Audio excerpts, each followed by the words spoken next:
Ayan, so, una ko sa lahat, nais kong bumati ng maligayang araw ng Panginoon. Isang araw pala ako sa mga anak niya na tulad yung magpahanggang ngayon ay tumutugon. Tumutugon sa kanyang bawat salita at pangalan na kahit ikaw ay dapat natin itong mapakinggan.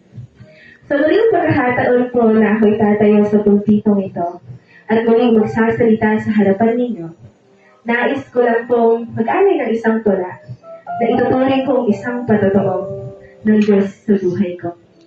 Meron po akong katulungan na sa ako'y aking pinagtuunan ng pansin. At yun ay ang tanong na, sa gitna ng kalamidad, sino nga ba ang iyong unang tinatawag? O sa iyong bawat pagkabigo, sino nga ba ang iyong unang tinatakbuhan? Kaya po sa mga oras na to, nais kong hilingin ng inyong mga tenga at tinikong ako'y inyong pakinggan. At ang tulang to ay pinamagitan ko po, pag-asa. Amen. Mahirap, masalimuot, maging malungkot. Mayroong husga, sakit, hapdi at kirot, mga emosyon at pakiramdam na mahirap takbuhan. Ang hirap takasan at pakiramdam natin nilalaman na tayo ng kadiliman. Ganyan na ganyan po ang ating pakiramdam, lalo na noong mga oras na hindi pa niya tayo natatagpuan. Noon, ay walang saya. Walang tamang direksyon, na umubusan ng pagkakataon at nalilipasan ng panahon ng buhay, ay walang patutunguhan. Walang liwanag na nag-aabang at halos puro kadiliman ang aking natatanaw, ngunit isang araw, tayo'y kanyang natagpuan. Tayo'y kumilala at sa piling ng Diyos ay nakatamasa ng salitang pag-asa. Sa patuloy na paglubog ng buwan at pagsikat ng araw, hindi alintana ang sakit na nararamdaman. Dumating ang isang gabing halos, titigilin na lang ang buhay at tila ayaw nang harapin ang kinabukasan. Ngunit isang umaga, kapatid, ikaw ay nagising. Kasabay nito ang labas-pasok na hangin na pabuntong hininga, dahan-dahang niulat ang iyong mga mata, kahit sa iyong sarili gusto mo nang umatras at ayaw mo nang lumaban pa. Ngunit ang Diyos ay tinuruan kang bumangon at binigyan ka ng pag-asa. Alam kong ikaw ay lugmok na dahil sa dami ng problema. At tila sintaas ng bundok ang iyong daladala. Sa mundong puno ng hamon, alam kong pagod na pagod ka na. Sa malulubak na daan, alam kong gusto mong sumuko na lang. Ngunit kapatid, nais ng Diyos na marinig mo ang kadagang ito, na sa laban na tinatahak mo, ay hindi ka nag-iisa. Dahil siya mismo, nagsabi na sa iyong laban, ay kasama mo siya.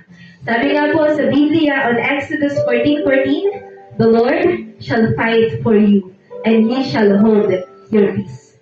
Alam kong mahirap na magtiwala, betrayal, pananakit, at panloloko. Alam kong paulit-ulit mo nang nadadama ang mga bagay na ganito.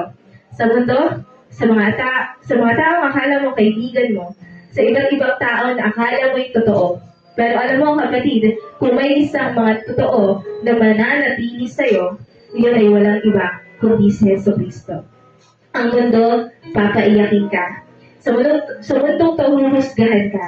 Ang mundo, paulit-ulit kang sasaktan. Sa mundong to, paulit-ulit kang maiiwanan. Sa mundo, kapatid, mabibigo ka lang. Pero sa Diyos, at ang Diyos, handang magmistulang panyo sa mga luha mong walang tigil sa pagpatak. Ang Diyos handa kang saluhin sa iyong paulit-ulit na pagkabagsak. Ang Diyos, handa kang protektahan. Huwag ka lang masaktan at iwanang luhaan.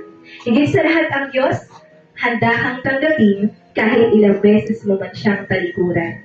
Ang mundo ipaparamdam sa iyong hindi mo na kaya, pero ang Diyos ipaparamdam sa iyong palaging may pag-asa. Marahil bilang tao o nakakapagod. Bilang tao, hindi tayo perpekto at sa problema ay kadalasang nalulunod. Ngunit bilang isang anak ng Diyos at bilang isang Kristiyano, huwag sana natin kalimutan sa panalangin ay patuloy na lumuhod. Minsan mong nararanasang halos wala ka ng kakampi. Ang kanilang mga mata ay naghihintay sa iyong pagkakamali at halos lahat ng tao, ikaw at ikaw na lang ang sinisisi. Pero muli tandaan mo, sa dinami-dami ng tao sa mundo, ikaw ang kanyang pinili. Para po sa mga bisitang naririto, mabiyaya tayo dahil sa dinami-dami ng tao sa mundo, ikaw mismo ang niligtas ni Kristo. Yun ay kung ang Diyos ay bukal sa loob na tatanggapin mo. Ang kaligtasan ay hindi naman nakadepende sa edad. Basta't gugustuhin mong maligtas, ang kanyang pagmamahal ay di kailanman pupupas. Mahirap matenga sa kalagitnaan ng alon. Mahirap manatili sa iyong pagkalubog. Kaya't hayaan mong hawakan ang kanyang mga kamay at upang ikay kanyang iahon. Tama na po ang yabang natin sa ating kanawan. Itigil na natin ang pagkukunwari sa kanyang harapan at tama na po ang pagpapakitang tao. Dahil ang tunay na kahulugan ng salitang Kristiyano ay pagpapakatotoo. Sa lahat ng oras, miski minuto, o segundo. Kapatid, sa kanyang harapan, wala namang maliit o malaking kasalanan. Basta't nanaisin mong maligtas at sa Diyos ay tumanggap, asahan mong sa piling ng Ama, iyong matatamasa ang salitang pag-asa. Sabi nga po sa mga taga-Roma, Kapitulo 5, versikulo 4, at ang katiyagaan ng pagpapatunay at ang pagpapatunay ay pag-asa sa piling ng Ama. To God be all the glory.